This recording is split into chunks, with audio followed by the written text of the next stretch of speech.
నమస్తే బోసుకుమరి. చంద్రబాబు నాయుడు గారు అయితే మాత్రం ఈ కల్తీ నేకి సంబంధించి బాగా అంటే బాగా తన ఆవేదనని బయట పెట్టారనేది మాత్రం క్లియర్ గా అర్థమవుతుంది.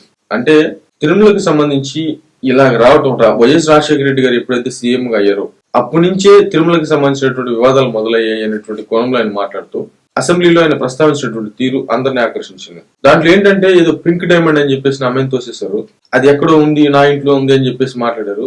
బట్ అది ఏమైందో అర్థమైంది కదా, అందరికీ తెలుసు కదా, అంత నాటకం అని చెప్పేసి వాళ్ళే ఒప్పుకున్నారు. అంటే ఆ విషయాన్ని ప్రజలు నమ్మించడానికి, ఎలక్షన్స్ లో గెలవడానికి ఆ విధంగా చేస్తారనేటువంటి విషయం క్లియర్ గా అర్థమవుతుంది. కానీ రాజశేఖర రెడ్డి గారి హయాంలో ఏం జరిగింది నాకు తెలియదా, నేను లేనా, ప్లస్ మిగతా వాళ్ళు లేరా?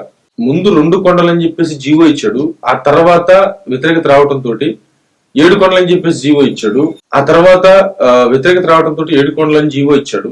దాన్ని నేనేదో చెప్పానని చెప్పేసి నా మీద తోచేటువంటి ప్రయత్నం చేస్తున్నారు. ఏదో వాళ్ళకి సంబంధించిన వీడియోని ఒకటి కట్ చేసుకుని ఏదో పబ్లిష్ చేసుకున్నటువంటి పరిస్థితులు అయితే ఉన్నాయి, మ్యాటర్ మొత్తం లేకుండా.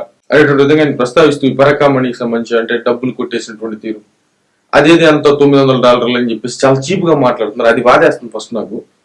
అసలు తిరుమల తిరుపతి దేవస్థానంలో దొంగతనం జరిగితే అదేదో చిన్న అమౌంట్ అని చెప్పేసి మాట్లాడతారు. అది ఏంటండి అసలు అనేటువంటి విధంగా ఆయన మాట్లాడటం. ప్లస్ ఈ తిరుమలకి సంబంధించి ఇలాంటి విధానాలు జరగటం ఫస్ట్ నుంచి రాజశేఖర రెడ్డి హయాం దగ్గర నుంచి జగన్మోహన్ రెడ్డి హయాం దగ్గర నుంచి ఏ విధంగా జరిగిందనేటువంటి విషయాన్ని కంప్లీట్ గా ప్రజలకు వివరించేటువంటి ప్రయత్నం చంద్రబాబు నాయుడు గారు నిన్న అసెంబ్లీలో చేశారు.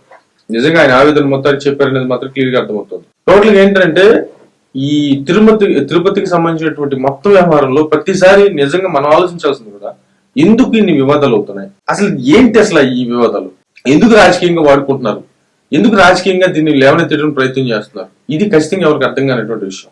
ఏమైనా సరే భోజనాల విషయంలో కానీ, ఎప్పుడు జగన్మోహన్ రెడ్డి గారి లేకపోతే డబ్బులు దొంగతనాల విషయంలో కానీ, ప్రసాదాల విషయంలో కానీ, లేకపోతే టికెట్ల విషయంలో కానీ, అన్యమత ప్రచార విషయంలో కానీ, వీటన్నిటి గురించి చంద్రబాబు నాయుడు గారు క్లియర్ గా మాట్లాడారు. ఇవన్నీ జరిగాయి జగన్మోహన్ రెడ్డి గారి హయాంలో, అదేవిధంగా రాజశేఖర రెడ్డి గారి హయాంలో అనేటువంటి విధంగా అయితే మాత్రం ఖచ్చితంగా ప్రస్తావించారు. ఇది ఎలా తీసుకోలో కూడా ఎవరికి అర్థం కాదు. బట్ మీరేమంటారు?